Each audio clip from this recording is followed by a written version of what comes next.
Hey everyone, welcome to the Bruce Williams channel.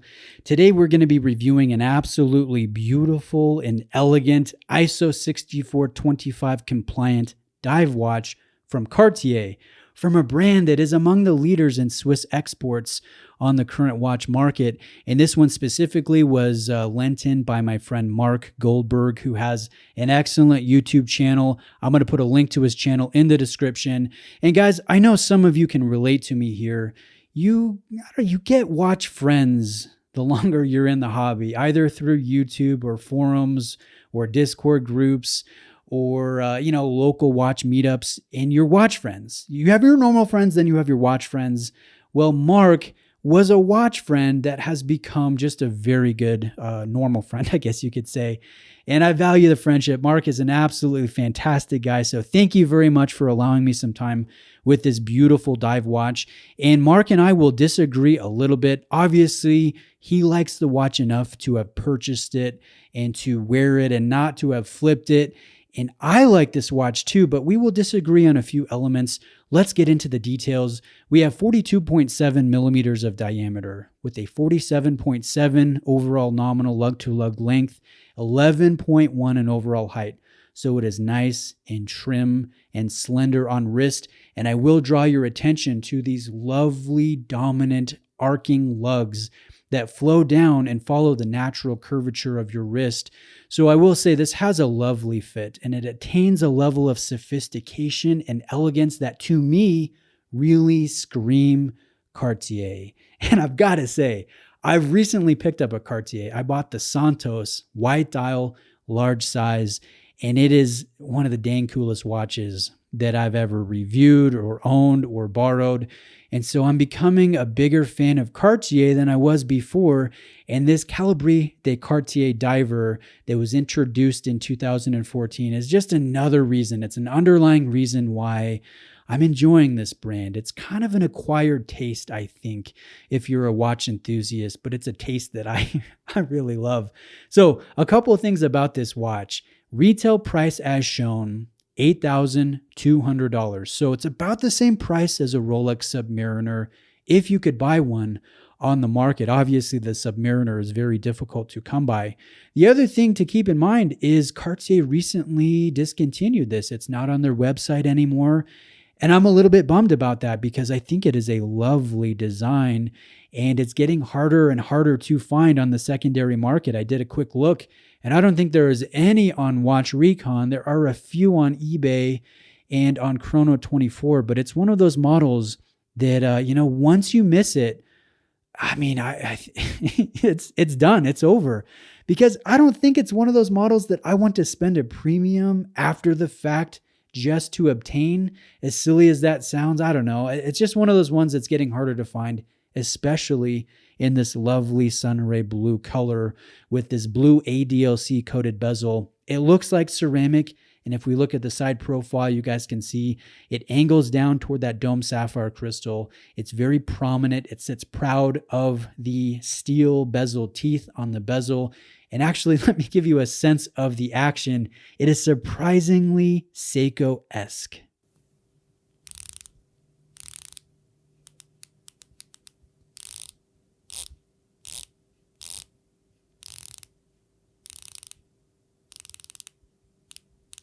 When I say it's surprisingly Seiko, what I mean is it's very light when it comes to the action. It almost has a tingy feel where there's a hard click and then a soft click.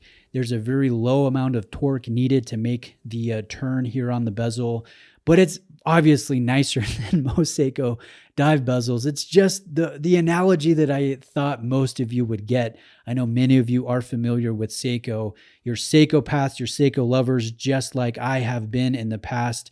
So I think the bezel is nice, but it's definitely no Rolex Submariner.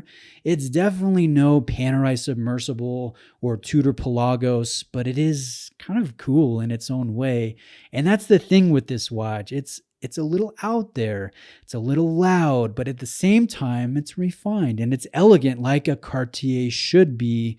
And looking at the dial on a macro level, I really love the sunray blue and I love the white Romans. I do enjoy Romans on a dial. And the fact that when I look at this visually, We have a very balanced dial, a very full dial north to south with a massive 12 Roman index there. And then we have a large signature.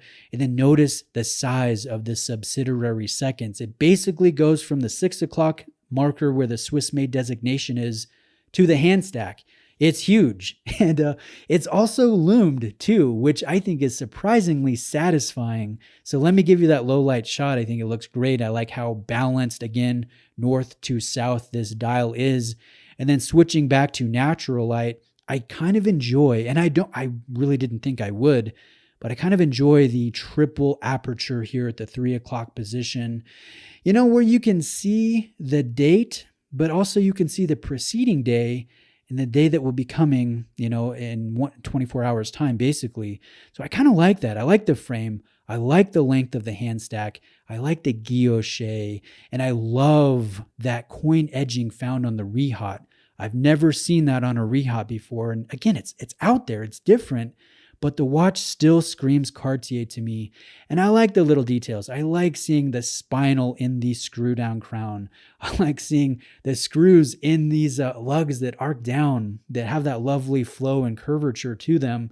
So it's a little bit nicer than standard spring bars or drilled lug holes, a little bit more secure. And it also visually balances out the bolt-on dominant crown guards on the right-hand side of the case as you're looking down, top down. So again, I look at this and I like the details. I like the sophistication, but I also like the fact that it is ISO 6425 compliant.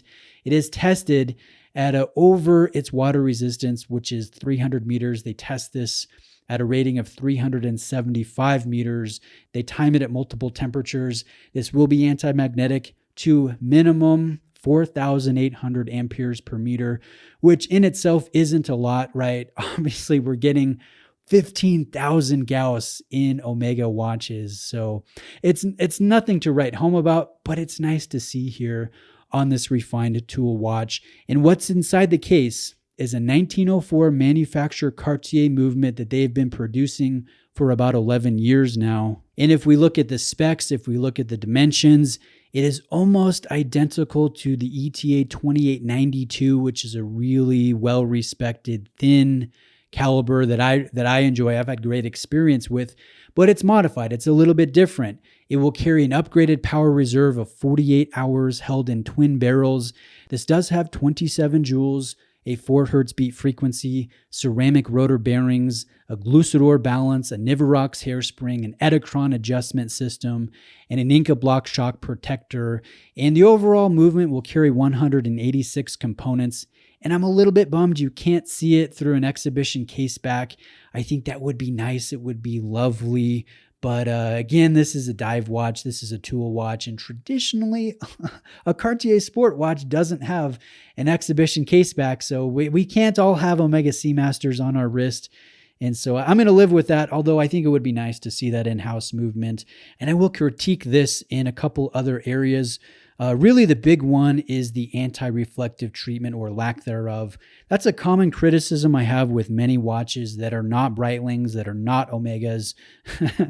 This one would be better with great anti-reflective treatment because the dial is so beautiful and it is so dimensional with the sunray, with the massive subsidiary seconds, with the guilloche, with the Romans, the interesting lume, the triple date aperture. I think this one would look better with a higher degree of clarity and less visual light play off of this dome sapphire crystal, which if you look at from an oblique angle, you can really see that curvature underneath that proud sloping ADLC coated bezel. So I think that is the big negative part. But in talking with Marc, he told me his big pet peeve was the factory rubber strap. And I've got to say, Marc, I don't agree with you here. Marc put this on a silicone, a blue one from Barton, and there's nothing wrong with the Barton strap, but I don't like the pairing here on this Calibre de Cartier diver. I like the OEM option. I like the texture. I think it is plenty pliable. I like the buckle, with the signature and the nice milling, the nice finishing, that chamfered edge there that's high polished. So I actually like it better on the factory rubber. as opposed to what Marc prefers it on. And I know, Marc, you're not going to be offended by my disagreeing with you publicly here on YouTube. Not at all. But I will say, when you're looking at this watch, again, the retail price, $8,200, a pretty penny, doesn't have a bracelet. And man, if I'm going to be spending $8,000, I want a dang good bracelet. I know Cartier can make a dang good bracelet with a quick switch technology or an easy link system, adjustable clasp. I know they can do a good job. And Cartier did offer this watch on a bracelet, and I think I don't remember what the premium was, but I know in the secondary market, you're going to be spending about $2,000 to get the OEM bracelet option. And if you look at the bracelet, it has abnormally long links and it has a butterfly clasp. It's classic Cartier that I would prefer the watch on, but I don't know if it's necessarily worth the money, if that makes sense. And so, Marc, I'm going to tease you because he texted me that he bought a, a Chinese copy, a cheap copy of that bracelet to put on this watch from time to time. I'm interested to see how it fits, how it looks. Does it look out of place? Do you feel dirty as you're wearing it on the third-party bracelet? I'm just teasing you, Marc, but I'm just also trying to make the point that this watch doesn't necessarily have great value for money, even though I think it is a great overall model, and I've really enjoyed my time with it. I think it's elegant. I think it's beautiful, and it's a shame. It is a dang shame that Cartier has discontinued this, and to my knowledge, they have not replaced it in the lineup with another dive watch, and I hope they do, because I think this watch is very well thought out. I love the presence. I love the details. It's surprisingly satisfying, even though it definitely has some shortcomings. So guys, reach out with any specific questions you may have. Definitely subscribe to Marc Goldberg, link in the description. Thank you very much for watching today, and I'll see you real soon.